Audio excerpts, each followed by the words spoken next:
ওম শান্তি 16/5/2024 মুরলি। বাবা বলছেন, মিষ্টি বাচ্চারা, নিজেকে সংশোধন করার জন্য অ্যাটেনশন দাও, দৈবী গুণ ধারণ করো।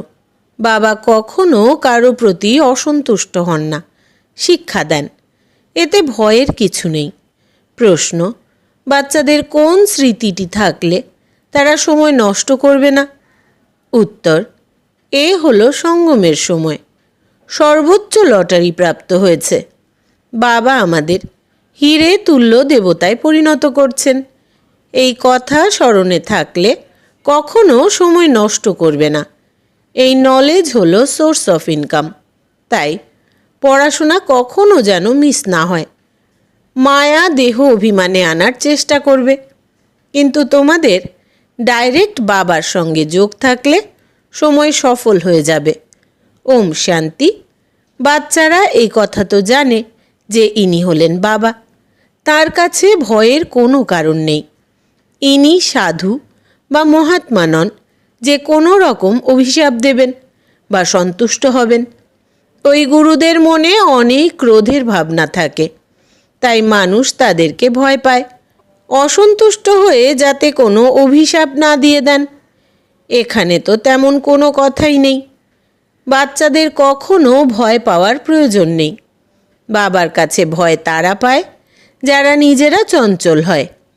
দেহের পিতা বা লৌকিক পিতা তো রাগারাগি করেন।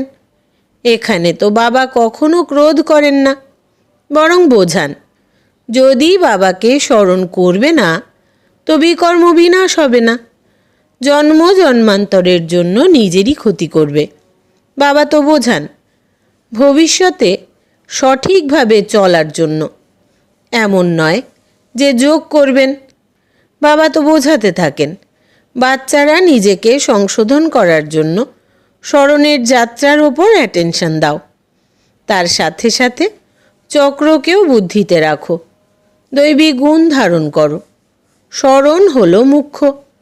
বাকি সৃষ্টিচক্রের নলেজ হলো খুব সিম্পল। ওটা হলো সোর্স অফ ইনকাম। কিন্তু তার সাথে সাথে দৈবী গুণও ধারণ করতে হবে। এই সময়ে রয়েছে সবার আসুরি গুণ। ছোট ছোট বাচ্চাদের মধ্যেও আসুরি গুণ থাকে, কিন্তু তার জন্যে তাদের গায়ে হাত তোলা একদমই ঠিক নয়। আরও উল্টো শিক্ষা পায়। সেখানে সত্যযুগে কিছু শিখতে হয় না। এখানে তো বাচ্চারা মা বাবার কাছে শেখে। বাবা গরিবদের কথা বলেন। ধনীদের জন্য হলো এখানেই স্বর্গ। তাদের জ্ঞানের প্রয়োজন নেই। এ হলো পড়াশোনা। টিচার চাই, যিনি শেখাবেন, ভুল শুধরে দেবেন। সুতরাং বাবা গরিবদের কথা বলছেন। কীরূপ অবস্থা হয়েছে? বাচ্চারা কিভাবে খারাপ হয়? মা বাবাকে সবাই দেখে, তারপর ছোট বয়সেই সব খারাপ হয়ে যায়। ইনি হলেন আত্মিক পিতা। তিনি বলেন, আমিও হলাম দিনের নাথ, অর্থাৎ গরিব নিবাজ। আমি বোঝাই, দেখো এই দুনিয়ায় মানুষের কি অবস্থা হয়েছে। তমপ্রধান দুনিয়া হয়েছে। তমপ্রধান হবারও কোনো সীমা আছে, তাই না? 1250 বছর তো হলো কলিযুগের। একদিনও কম বেশি হবে না। দুনিয়া যখন সম্পূর্ণ তমপ্রধান হয় তখন বাবাকে আসতে হয়। বাবা বলেন, আমি ড্রামার বন্ধনে আবদ্ধ, আমাকে আসতেই হয়। শুরুতে কত গরিব এসেছিল, ধনীরাও এসেছিল, একসঙ্গে বসতো তারা। ধনী ঘরের মেয়েরা কিছু না নিয়ে পালিয়ে এসেছিল। কত ঝামেলা হয়েছিল। ড্রামাতে যা হওয়ার ছিল হয়েছিল। কেউ ভাবেনি এমন হবে।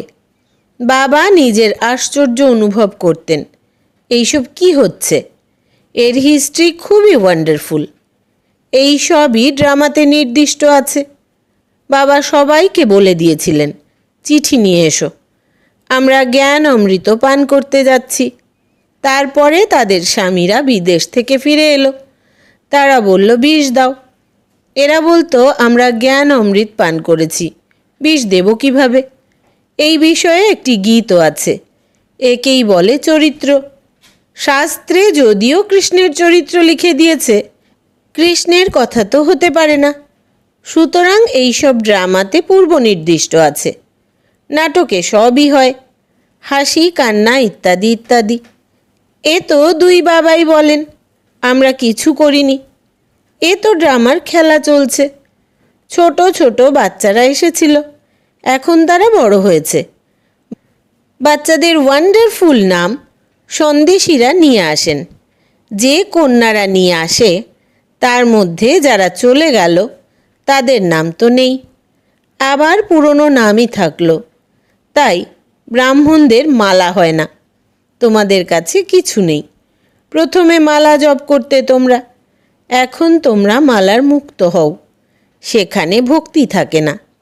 এই সেকেন্ডের জ্ঞান হলো বোঝার জন্য। তাকে বলা হয় জ্ঞানের সাগর। সম্পূর্ণ সমুদ্রের জল দিয়ে কালি, সম্পূর্ণ জঙ্গলের কলম তৈরি করলেও পুরো লেখা হবে না। যদিও এই জ্ঞান হলো সেকেন্ডের কথা। আলফকে জানলে তো বাদশাহী অবশ্যই প্রাপ্ত হওয়া উচিত। সুতরাং সেই অবস্থা প্রাপ্ত করতে, অর্থাৎ পতীত থেকে পবিত্র হতে পরিশ্রম লাগে। বাবা বলেন, নিজেকে আত্মা নিশ্চয় করে আমাকে নিজের অসীমের পিতাকে স্মরণ করো। এতেই পরিশ্রমের প্রয়োজন আছে। সাধনা করানোর জন্য টিচার তো আছেন, কিন্তু কারো ভাগ্যে না থাকলে টিচারই বা কী করবেন? টিচার তো পড়াবেন, এমন তো নয় যে ঘুষ নিয়ে পাশ করাবেন। এই কথা তো বাচ্চারা বোঝে। বাপ দাদা এইখানে দুজনেই একত্রে আছেন। অনেক কন্যাদের চিঠি আসে বাবার নামে। শিব বাবা কেয়ার অফ প্রজাপিতা ব্রহ্মা। বাবার কাছে বর্ষা অর্থাৎ স্বর্গের অধিকার প্রাপ্ত করে ব্রহ্মা বাবার দ্বারা। ত্রিমূর্তিতে আছে, ব্রহ্মার দ্বারা স্থাপনা করানো হয়।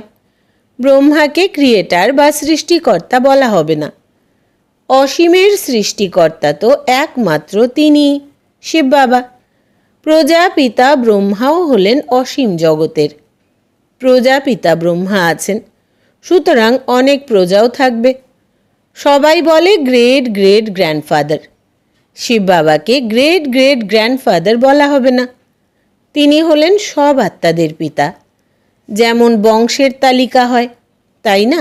এ হলো অসীমের বংশ তালিকা। অ্যাডাম বা বিবি, অ্যাডাম ও ইভ কাকে বলা হয়? ব্রহ্মা সরস্বতীকে বলা হবে। এবার বংশ তালিকা তো বিশাল হয়ে গেল। সম্পূর্ণ ঝাড় বা বৃক্ষটি এখন জরাজীর্ণ অবস্থা প্রাপ্ত হয়েছে, আবার নতুন চাই। একেই বলা হয় ভ্যারাইটি ধর্মের বৃক্ষ। বিভিন্ন ফিচার্স আছে, একে অপরের সঙ্গে মিল থাকে না। প্রত্যেকের কার্যকলাপের পার্ট ভিন্ন, একে অপরের সঙ্গে কোনো মিল নেই। এ হলো গুহ্য রহস্য। ক্ষুদ্র বুদ্ধিধারী বুঝতে পারে না। খুব মুশকিল কথা। আমরা আত্মারা সূক্ষ্মবিন্দু স্বরূপ। পরম পিতা পরমাত্মাও হলেন সূক্ষ্মবিন্দু স্বরূপ। এখানে ভ্রুকুটিতে পাশে এসে বসেন। আত্মা ছোট বড় হয় না। বাপ দাদা একত্রে, এই পার্ট খুব ওয়ান্ডারফুল। বাবা এই রথটি অনুভবী নিয়েছেন। বাবা নিজে বোঝান, এ হলো ভাগ্যশালী রথ। এই গৃহ বা রথে আত্মা বিরাজমান আছে। আমরা এমন বাবাকে ভাড়ায় নিজের ঘর বা রথ দিলে তোমরা কি বুঝতে পারো? তাই এনাকে ভাগ্যশালী রথ বলা হয়, যার মধ্যে বাবা বসে তোমাদের অর্থাৎ বাচ্চাদের হিরে তুল্য দেবতায় পরিণত করেন। এইসব কথা আগে কি আর বুঝতে পারতে তোমরা? একেবারেই তুচ্ছ বুদ্ধি ছিলে। এখন তোমরা বাচ্চারা বুঝেছ। তাই ভালোভাবে পুরুষার্থ করা উচিত, সময় নষ্ট করা উচিত নয়। স্কুলে সময় নষ্ট করলে ফেল হয়ে যাবে। বাবা তোমাদের বিরাট লটারি প্রদান করেন। কেউ রাজার ঘরে জন্ম নিলে বলা হয় লটারি পেয়েছে, তাই না? কাঙাল থাকলে তাকে কি কখনো লটারি বলা হবে? এ হলো উঁচু লটারি। এতে সময় নষ্ট করা উচিত নয়।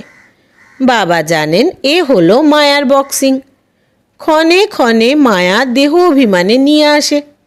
তোমাদের হলো বাবার সঙ্গে ডাইরেক্ট যোগ। সম্মুখে বসে আছেন, তাই এখানে রিফ্রেশ হতে আসো ড্রামা অনুযায়ী।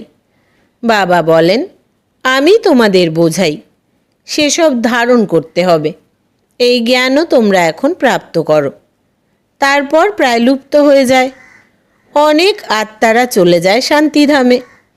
তারপরে অর্ধকল্প পরে ভক্তিমার্গ আরম্ভ হয়। অর্ধকল্প তোমরা বেদ শাস্ত্র ইত্যাদি পড়েছ, ভক্তি করেছ। এখন মুখ্য কথা বোঝানো হয়েছে যে তোমরা বাবাকে স্মরণ করো, তাহলে জন্ম জন্মান্তরের বিকর্ম বিনাশ হবে। এই জ্ঞান হলো সোর্স অফ ইনকাম, উপার্জনের উপায়। এর দ্বারা তোমরা পদমাপদম অর্থাৎ লক্ষ কোটি গুণ ভাগ্যশালী হও, স্বর্গের মালিক হও। সেখানে তো সব রকমের সুখ আছে। বাবা মনে করিয়ে দেন, স্বর্গে তোমাদের অপার সুখ প্রদান করা হয়েছিল। তোমরা বিশ্বের মালিক ছিলে, যা সব কিছু তোমরা হারিয়েছ। তোমরা রাবণের দাস হয়েছ। রাম ও রাবণের এ হলো ওয়ান্ডারফুল খেলা। এইসব যদিও হবে অনাদি পূর্ব নির্দিষ্ট খেলা। স্বর্গে তোমরা চির সুস্থ, চির সম্পন্ন হয়ে থাকো। এখানে মানুষের সুস্থ করার জন্য কত খরচ করা হয়, তাও এক জন্মের জন্য। তোমাদের অর্ধকল্পের জন্য এবার হেলদি করতে কি খরচ হয়? একটা নতুন পয়সাও খরচ হয় না। দেবতারা এবার হেলদি হয়, তাই না? তোমরা এখানে এসেছো এবার হেলদি হতে। একমাত্র বাবা ব্যতীত এবার হেলদি আর কেউ করতে পারে না। তোমরা এখন সর্বগুণ সম্পন্ন হচ্ছ। এখন তোমরা সঙ্গমে আছো। বাবা তোমাদের নতুন দুনিয়ার মালিক করছেন। ড্রামা প্ল্যান অনুসারে যতক্ষণ ব্রাহ্মণ হবে না, ততক্ষণ দেবতায় পরিণত হওয়া সম্ভব নয়। যতক্ষণ পুরুষোত্তম সঙ্গম যুগে এসে বাবার পুরুষোত্তম না হচ্ছ, ততক্ষণ দেবতা হতে পারবে না। আচ্ছা, আজ বাবা আত্মিক অর্থাৎ রুহানি ড্রিল করা শেখাচ্ছেন, জ্ঞানও প্রদান করেছেন, বাচ্চাদের সতর্ক করেছেন। গাফিলতি করো না, উল্টো কথা বলো না, শান্তিতে থাকো এবং বাবাকে স্মরণ করো। আচ্ছা, মিষ্টি মিষ্টি হারানিধি বাচ্চাদের প্রতি মাতা পিতা বাপ দাদার স্মরণের স্নেহ সুমন আর সুপ্রভাত। আত্মাদের পিতা তার আত্মারূপী বাচ্চাদেরকে জানাচ্ছেন নমস্কার। আমরা আত্মা সন্তানেরা আমাদের আত্মা পিতাকে জানাই স্মরণের স্নেহ সুমন, সুপ্রভাত আর নমস্কার। ধারণার জন্য মুখ্য সার: 1. বিকর্ম বিনাশ করে নিজেকে সংশোধন করার জন্য স্মরণের যাত্রায় পুরোপুরি অ্যাটেনশন দিতে হবে, দৈবিক গুণ ধারণ করতে হবে। 2. দেবতা হওয়ার জন্য সঙ্গম যুগে পুরুষোত্তম হওয়ার পুরুষার্থ করতে হবে। গাফিলতি করে নিজের সময় নষ্ট করবে না। বরদান: জ্ঞানের শ্রেষ্ঠ খাজানাগুলিকে মহাদানী হয়ে দান করা মাস্টার জ্ঞান সাগর ভব। বিস্তার: যেরকম বাবা হলেন জ্ঞানের সাগর, সেই রকম মাস্টার জ্ঞান সাগর হয়ে অন্যদেরকে জ্ঞান দান করতে থাকো। জ্ঞানের কত শ্রেষ্ঠ খাজানা বাচ্চারা তোমাদের কাছে রয়েছে। সেই সকল খাজানায় ভরপুর হয়ে স্মরণের অনুভবের দ্বারা অন্যদের সেবা করো। যা কিছু খাজানা প্রাপ্ত হয়েছে মহাদানী হয়ে তা দান করতে থাকো। কেননা এই খাজানা যত দান করবে ততই বৃদ্ধি হতে থাকবে। মহাদানী হওয়া অর্থাৎ কেবল দাতা নয়, নিজের খাজানা আরও বৃদ্ধি করা। স্লোগান: জীবন মুক্ত হওয়ার সাথে সাথে দেহ থেকে ডিটাচ অর্থাৎ পৃথক হয়ে বিদেহী হও। এটাই হলো পুরুষার্থের লাস্ট স্টেজ। জীবন মুক্ত হওয়ার সাথে সাথে দেহ থেকে ডিটাচ অর্থাৎ পৃথক হয়ে বিদেহী হওয়া, এটাই হলো পুরুষার্থের লাস্ট স্টেজ। আচ্ছা, এবারে মাতেশ্বরীজির মধুর মহাবাক্য। গুপ্ত বেশধারী পরমাত্মার সামনে কন্যা এবং মাতাদের সন্ন্যাস গ্রহণ। এখন জগতের মানুষের মধ্যে এই চিন্তা তো হচ্ছে যে এই কন্যা এবং মাতারা সন্ন্যাস কেন নিয়েছে। এটা কোনো হঠযোগ কর্মসন্ন্যাস নয়, তবে একদম সহজ যোগ, রাজযোগ, কর্মযোগ সন্ন্যাস অবশ্যই। পরমাত্মা নিজে এসে আমাদেরকে জীবিত অবস্থাতেই মনের দ্বারা দেহের সাথে দেহের সকল কর্মেন্দ্রিয়ের সন্ন্যাস করান, অর্থাৎ 5 বিকারের সম্পূর্ণ সন্ন্যাস অবশ্যই করতে হবে। পরমাত্মা এসে বলছেন যে দান দিলে গ্রহণ কেটে যাবে। এখন মায়ার এই গ্রহণ, যেটা অর্ধেক কল্প ধরে লেগে আছে, এর দ্বারা আত্মা একদম কালো হয়ে গেছে। তাকে পুনরায় পবিত্র বানাতে হবে। দেখো দেবতাদের আত্মা কত পবিত্র আর চমৎকার। যখন সোল পবিত্র, তখন দেহ অর্থাৎ তনও নিরোগী এবং পবিত্র প্রাপ্ত হয়। এখন এই সন্ন্যাসও তখন হতে পারবে যখন প্রথমে কিছু প্রাপ্তি হবে। গরিব বাচ্চা যখন ধনবানের কোলে যায়, অর্থাৎ দত্তক নেয়, তো অবশ্যই কিছু দেখে কোলে নেয়, কিন্তু ধনীর বাচ্চা কোনো গরিবের কোলে যাবে না। তো এটা কোনো অনাথ আশ্রম নয়। এখানে বড় বড় ধনবান, কুলবান মাতা কন্যারা আসে, যাদেরকে তাদের লৌকিক পরিবার পরিজন এখনও চায় যে তারা বাড়ি ফিরে আসুক। কিন্তু এনারা কি প্রাপ্তি করেছেন? যে এই মায়াবী ধন পদার্থ অর্থাৎ সর্বংশ সন্ন্যাস করেছেন।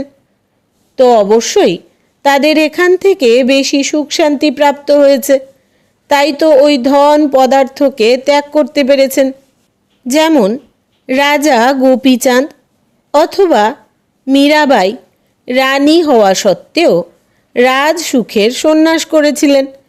এখানে এ হলো ঈশ্বরীয় অতীন্দ্রিয় অলৌকিক সুখ, যার সামনে সেই সকল জাগতিক পদার্থ হলো তুচ্ছ।